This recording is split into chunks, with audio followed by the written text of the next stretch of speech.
કેમ છો બધા? સ્વાગત છે તમારું મારા રસોડામાં। તો આજે આપણે બનાવવાની છે મીઠી બૂંદી। એના માટે મેં અહીંયા ચણાનો લોટ લીધો છે, ખાંડ લીધી છે। આ મીઠી બૂંદી ઝટપટ બની જાય છે, કંદોઈ કરતાં સસ્તી અને સારી આપણા ઘરે ઘડીકમાં બની જાય છે, કે વાર પણ નથી લાગતી। તો ચાલો બનાવવાનું શરૂ કરીએ। એના માટે મેં અહીંયા 1.5 વાટકી ચણાનો લોટ લીધો છે ઝીણો। તો આપણે આને ચાળી લેવાનું છે સૌ પહેલાં। તો અહીંયા મેં એક ચાળણી લીધી છે, એમાં આપણે ચણાના લોટને ચાળી લેવાનો છે। તમે લોટ ચારો એટલે લોટ આજુબાજુમાં વધારે ફેલાતો હોય તો આ રીતે જો તમે ચારશો તો તમારો લોટ પણ નહીં ફેલાય અને એકદમ સરસ રીતે તમારો લોટ ચડાઈ જશે। તો આપણે બધો લોટ ચારી લીધો છે, તમે જોઈ શકો છો। અને આપણો લોટ ક્યાંય ફેલાણો પણ નહીં અને એકદમ સરસ ચડાઈ ગયો છે। હંમેશા ચણાનો લોટ કોઈ પણ રેસીપીમાં તમે વાપરો તો ચારીને લો તો ગાંઠા ક્યારેય નથી પડતા। તો આપણે થોડું થોડું પાણી નાખીને આનું એકદમ બૂંદી પડે એવું આપણે બેટર બનાવીશું। તો હવે આપણે આમાં 1 પિંચ જેટલો ખાવાનો સોડા નાખીશું, ખારો જે આપણે કહીએ। વધારે નથી નાખવાનો, તમે જોઈ શકો છો કે મેં કેટલો લીધો છે એટલો જ નાખીશું।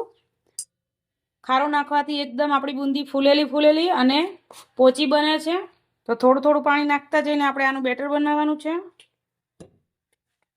એકસાથે પાણી નથી નાખવાનું, એકસાથે પાણી નાખી દઈશું તો આપણા લોટમાં ગાંઠા પડી જશે અને આપણને બેટર બનાવતા વાર લાગશે।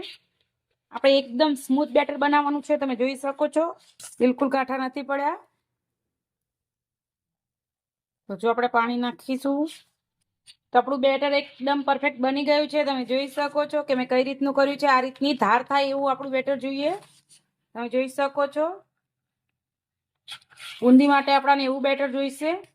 જો જાડું હશે તો આપણી બૂંદી પડશે નહીં અને વાર લાગશે અને અંદરથી કાચી પણ રહે જ્યારે આપણે તળીએ ત્યારે।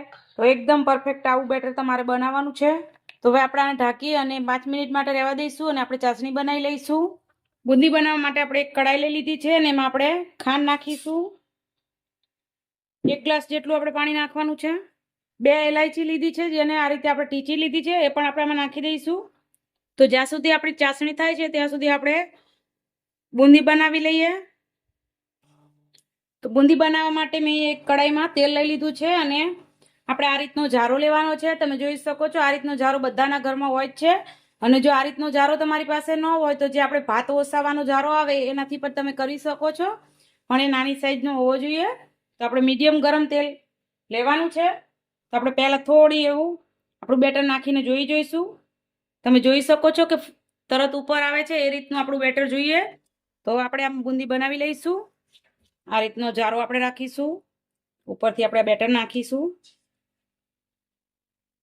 તમે જોઈ શકો છો કે કેટલી સરસ આપણી બૂંદી પડે છે, આ રીતની પડવી જોઈએ। આપણી બૂંદી સરસ થઈ ગઈ છે, તમે જોઈ શકો છો। આપણે બૂંદીને કાઢી લઈશું અને આપણે ચાસણી ચેક કરી લઈશું। આપણી ચાસણી પણ સરસ થઈ ગઈ છે, તમે જોઈ શકો છો। અને આપણે ચાસણી ગુલાબ જાંબુની હોય એનાથી થોડીક જાડી રાખવાની છે, વધારે નહીં। જો વધારે જાડી રાખશું તો આપણી બૂંદી ઉપર જેવું ખાંડ જેવું આવી જશે, એટલા માટે આપણે આ રીતની ચાસણી રાખવાની છે। હવે આપણે આમાં અડધા લીંબુનો રસ નીચોવીશું। લીંબુનો રસ નાખવાથી આપણી ચાસણીની ઉપર ખાંડ નથી જામતી। મારે મોટી સાઈઝનું લીંબુ છે એટલે મેં થોડું 1 ચમચી જેટલું જ નાખ્યું છે। તમારી પાસે નાની સાઈઝનું હોય તો 1 અડધું લીંબુ નાખી દેવાનું।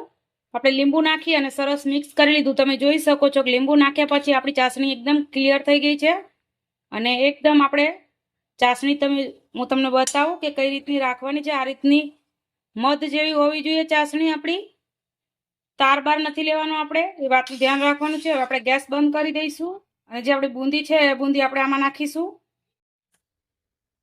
તમે જોઈ શકો છો આ રીતે ગરમ ગરમ ચાસણીમાં આપણે બૂંદી નાખીએ એટલે એકદમ સરસ થઈ જાય છે। તો બધી બૂંદી આપણે આ રીતે આમાં નાખવાની છે। તો તમે જોઈ શકો છો કે કેટલી સરસ ગોળ ગોળ કંદોઈની જેવી જ આપણી બૂંદી બની છે। અને જો તમારી બૂંદી આ રીતે ના બનતી હોય તો થોડો એવો તમારે આમાં લોટ નાખી દેવાનો, ઢીલું બેટર થઈ ગયું હોય તો એકદમ સરસ ગોળ ગોળ આપણી બૂંદી બનશે। તમે જોઈ શકો છો આપણે બધી બૂંદી બનાવી લીધી છે, તમે જોઈ શકો છો કેટલી સરસ બની છે। અને મેં અહીંયા કોઈ કલર નથી નાખ્યો, તમારે જો ફૂડ કલર નાખવો હોય તો પણ તમે નાખી શકો છો, પણ મેં કલર વગર જ બનાવી છે। અને તમે આ રીતે છૂટી પણ રાખી શકો છો અને આના લાડુ પણ વાળી શકો છો। તમે જોઈ શકો છો કેટલી સરસ એકદમ છૂટી છૂટી આપણી બૂંદી બનીને તૈયાર થઈ છે અને માર્કેટ કરતાં સસ્તી અને સારી 2 વાટકી લોટમાંથી આપણી 1.5 કિલો જેટલી બૂંદી બનીને તૈયાર છે। ચાલો આપણે બૂંદીને સર્વ કરી દઈએ। તો તૈયાર છે આપણી બજાર કરતા સસ્તી અને સારી બુંદી. ઘરે એકદમ સરસ રીતે બની જાય છે. પ્રસાદી તરીકે પણ બનાવી શકો છો અને જો કંઈ ગળ્યું ખાવાનું મન થાય તો પણ તમે આ બુંદી બનાવીને ખાઈ શકો છો. ઝટપટ બની જાય છે.